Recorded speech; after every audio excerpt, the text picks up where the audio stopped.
Welcome to Shatter. Help me reach 5,000 subscribers. Support the video with a like and leave your thoughts in the comments. It happened on a Wednesday night, the kind of night that feels too quiet to be real. She was sitting cross-legged on the couch, scrolling her iPhone, candle from Target flickering beside her.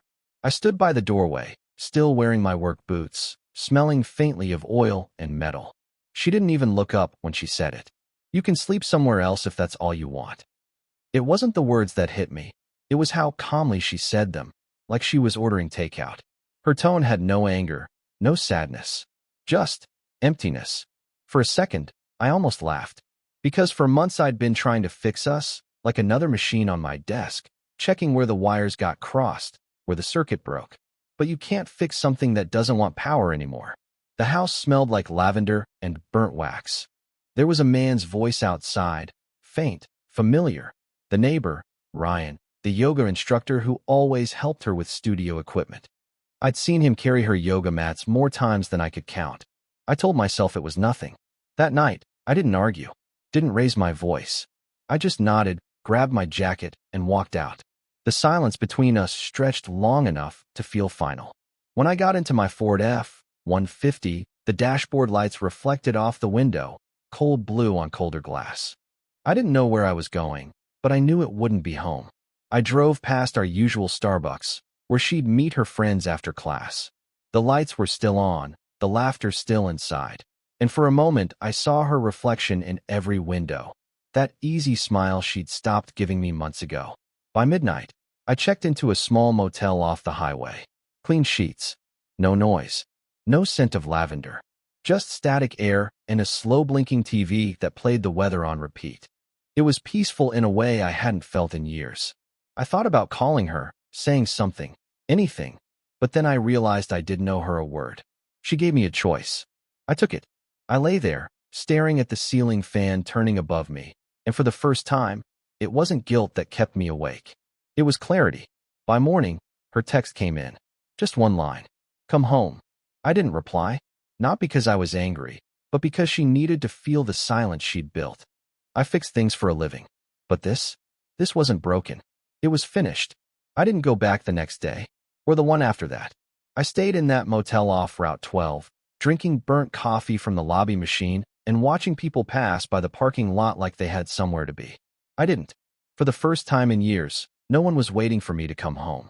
It felt both wrong and strangely light. On the third morning, I woke up before sunrise and sat by the window with my phone. The screen showed 5 missed texts from her. The first one said, "Come home." The last one said, "Are you really doing this?" I didn't answer. I watched the sun rise instead, the sky turning that washed-out gray that looks almost metallic. At work, nobody noticed much had changed. I was the same quiet guy behind the blueprints, the one who stayed late and fixed things that weren't his job to fix. I liked it that way.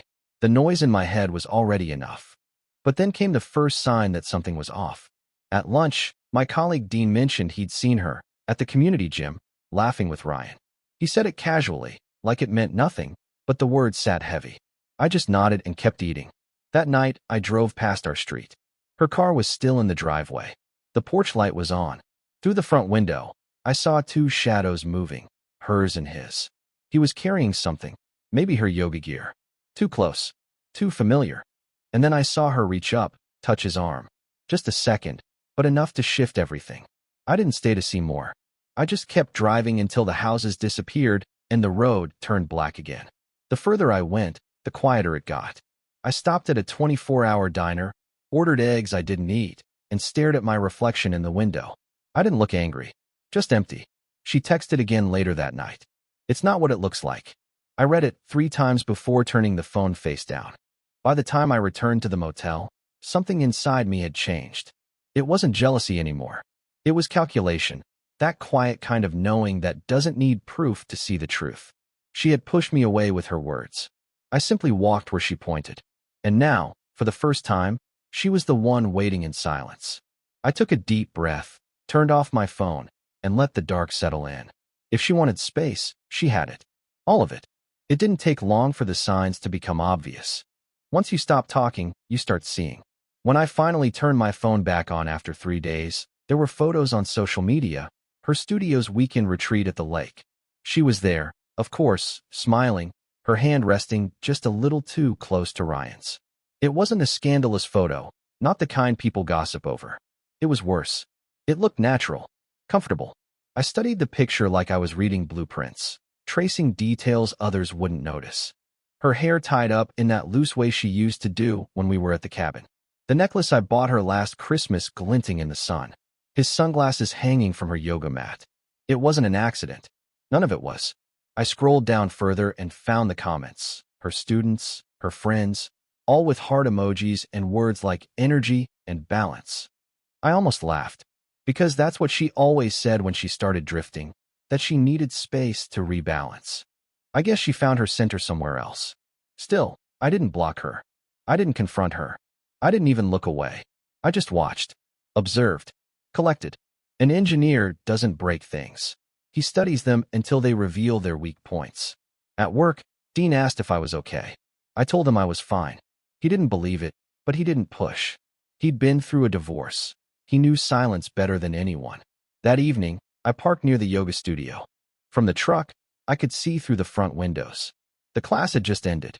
Ryan stood too close to her, talking, laughing. He placed a hand on her shoulder as if testing how much she'd allow. She didn't move away. And then it happened, small, quick, but sharp enough to split something in me. She looked around, saw no one watching, and smiled up at him in that slow, quiet way I used to know. The one she saved for me. I started the engine and left before she could notice the headlights. My phone buzzed again later that night. Another text. Just one word. Please. No explanations. No apologies. Just that. I didn't answer. Instead, I opened my laptop, checked a few things, her studio's website, its business registration, its finances.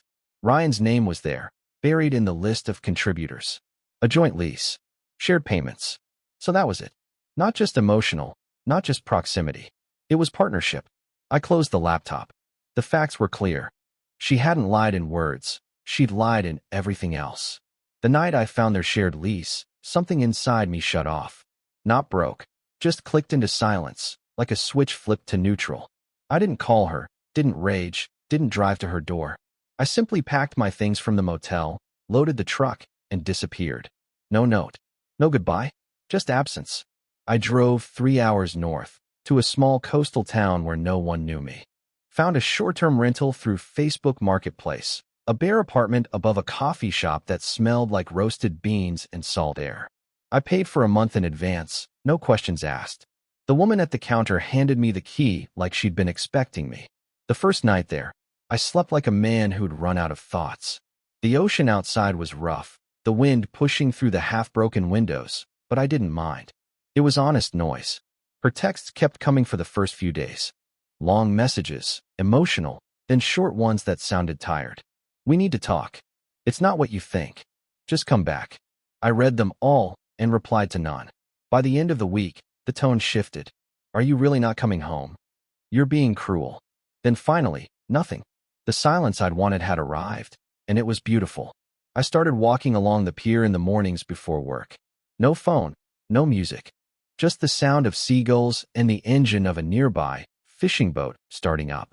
Sometimes I'd grab a coffee from the cafe downstairs, sit by the window, and sketch. Old habit from school, designing things I'd never built. It helped quiet the noise. One morning, I saw a notification I hadn't expected, a payment from our joint account.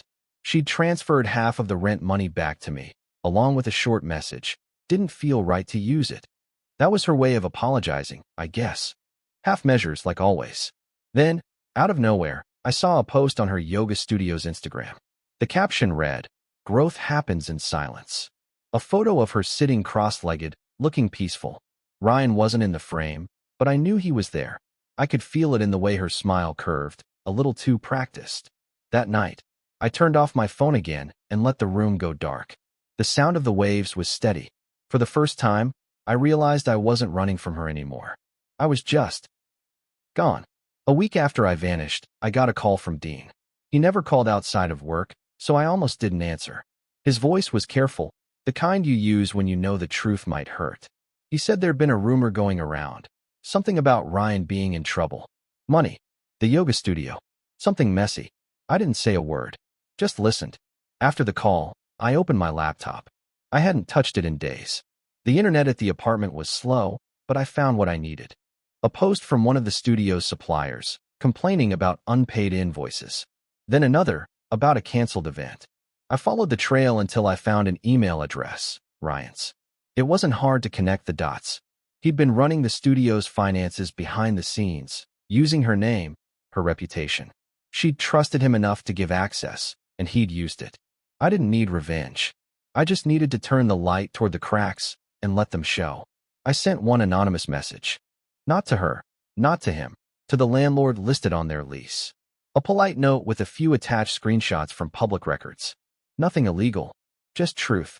By the next morning, the silence broke. I didn't check social media, but Dean texted me again. Man, that yoga studio's a mess right now. Your ex and that trainer. Looks like the whole thing's falling apart.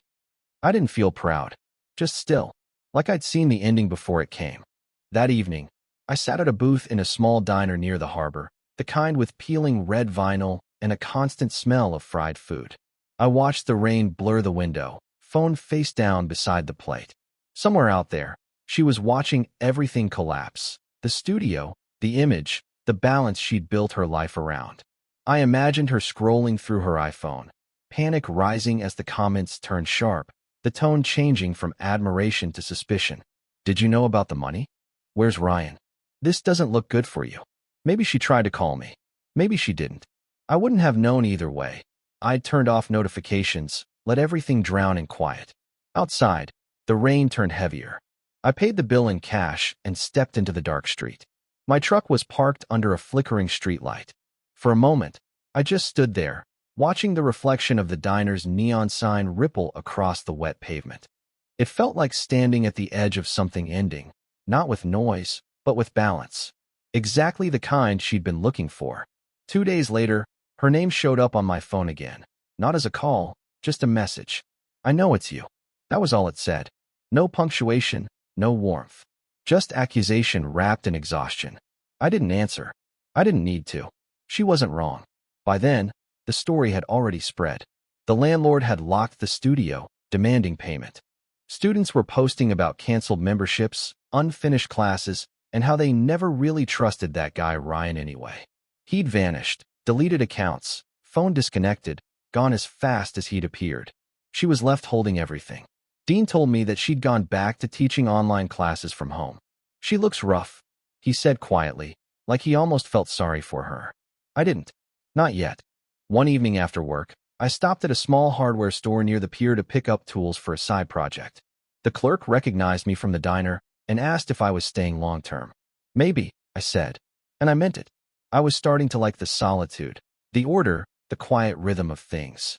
Fixing what could be fixed, ignoring what couldn't. That night, I checked my messages again. She'd sent a photo, the living room. Ours. Empty. The shelves bare, the walls stripped of every picture we'd ever taken. He's gone, she wrote. Then, after a long pause, another text followed. I wish you weren't. For a moment, I almost replied. But what could I say? That she'd chosen the same silence I had, only too late? That she was learning the cost of indifference in real time? Instead, I closed the phone, turned off the light, and sat there in the dark, listening to the wind against the window. The next morning, I drove to the ocean again, coffee from the shop downstairs in hand. The water was calm, glassy, like nothing had ever disturbed it. I watched a couple walking along the shore, their hands brushing but never quite touching. It reminded me of us, the years we spent side by side, almost connected, never completely. Later, I saw she'd posted again. A photo of her mat rolled out in the empty studio, captioned, "You can't build peace on lies." The comments were sympathetic this time. People were starting to forgive her, but forgiveness wasn't the point. Truth was, and truth had already done its work. Time moved strangely after that. Days blurred into one another. Work, ocean, coffee, sleep. The quiet I'd built for myself started to feel like armor. Nothing could reach me anymore, not even her voice, which I hadn't heard in weeks. But then, one night, she broke the silence. It was late. I'd just come back from the pier, salt still on my jacket. My phone lit up again, her name glowing in the dark. "I drove by your work," she wrote. They said you transferred. Where are you? I stared at the message, the words hovering between guilt and desperation. Then came another. Please. I just want to talk. I didn't reply. Instead, I placed the phone face down on the table and went to wash my hands. The mirror above the sink showed a version of me I barely recognized. Calmer, sharper, colder. The man she'd pushed away no longer existed. 2 days later, she found me.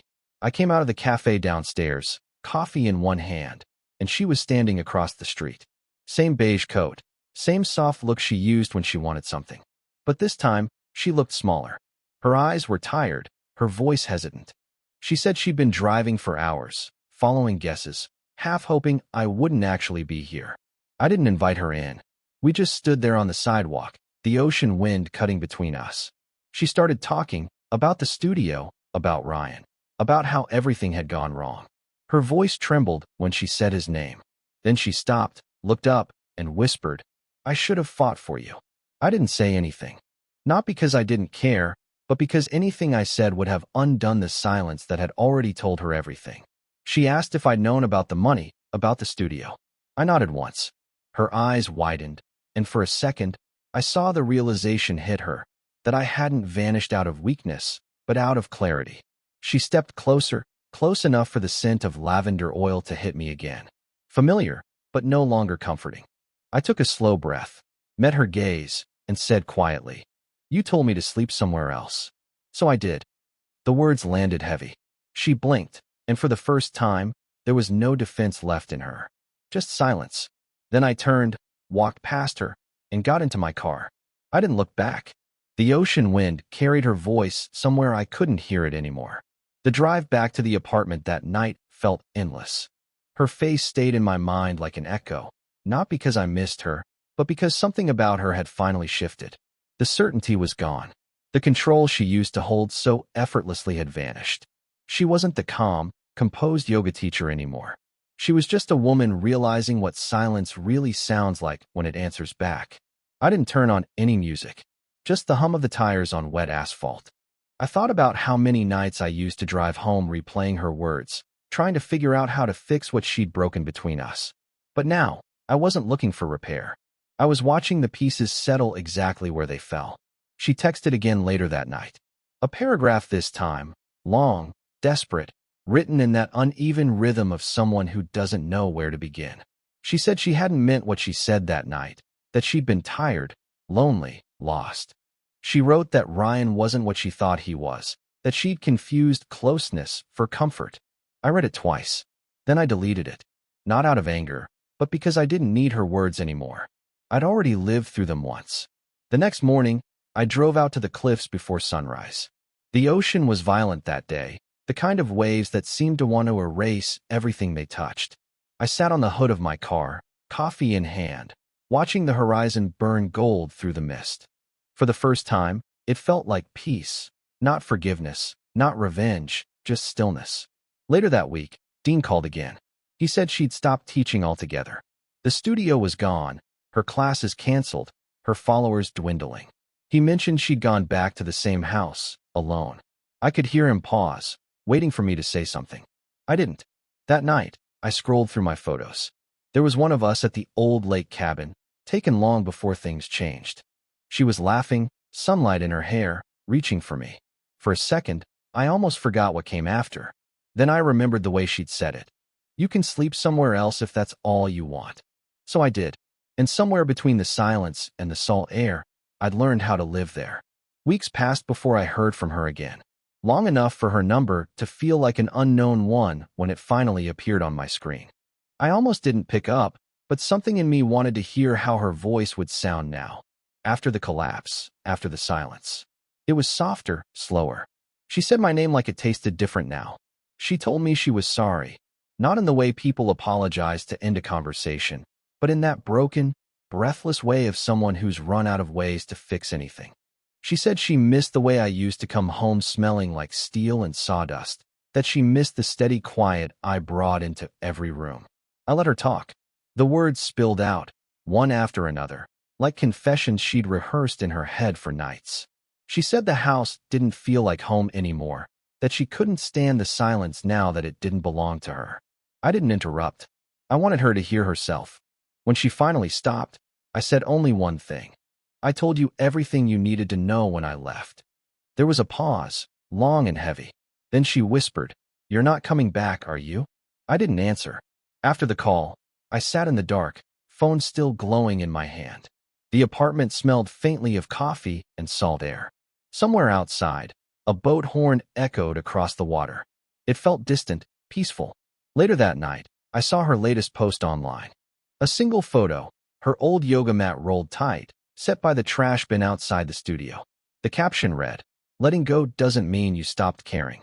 It means you finally learned how to breathe." The comments were full of sympathy. People told her she was strong, that healing was beautiful. But I knew what it really was. Not strength, but surrender. The kind that comes when you finally see what you destroyed and understand there's no one left to blame. I didn't hate her anymore. I didn't love her either. She was just a memory wearing a face I used to recognize. Before I went to sleep, I opened my window.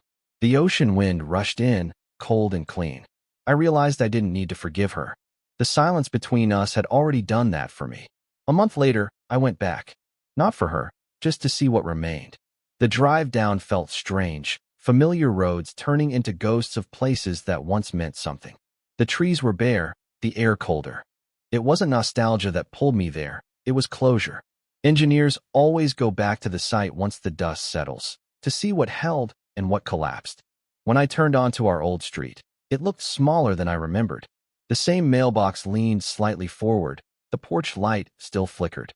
Her car was gone. The yard, overgrown. It didn't feel like home anymore. It felt like a shell. I parked across the street and sat there for a while, engine off. A curtain moved in the front window. Then she stepped out. No yoga mat, no soft smile. Just her, in an oversized sweater, hair pulled back messily. She froze when she saw me. For a long moment, neither of us said anything. The silence between us was heavier than ever, but cleaner somehow, like both of us finally knew what it meant. She walked closer, slow, hesitant. Said my name once. Her voice didn't shake this time. She told me she was trying to rebuild. Working part-time at a local gym, paying back what she owed, cutting ties with everything connected to Ryan. She said she didn't expect me to forgive her. She just wanted me to know she understood now. I watched her for a while. The wind caught her hair, and she looked up like she was waiting for me to say something that could undo everything. But that's not how this story works. I told her I wasn't angry, that I'd stopped being angry a long time ago. I told her I didn't come back for answers. I already had them. And then, quietly, I said what she'd needed to hear all along. I don't hate you. I just don't belong here anymore. Something in her face cracked, but she didn't cry. She just nodded, a small, sad smile flickering for a second. I turned, walked back to my car, and opened the door. Before I got in, she said softly, "If you ever want to come home." I looked at her one last time and said, "I already did." Then I started the engine and drove away. The road opened wide ahead of me, clean and quiet. The past stayed where it belonged, behind me, fading into the mirror. What would you have done in my place? If the story hit you, leave a like. And don't forget to subscribe, it only gets stronger from here.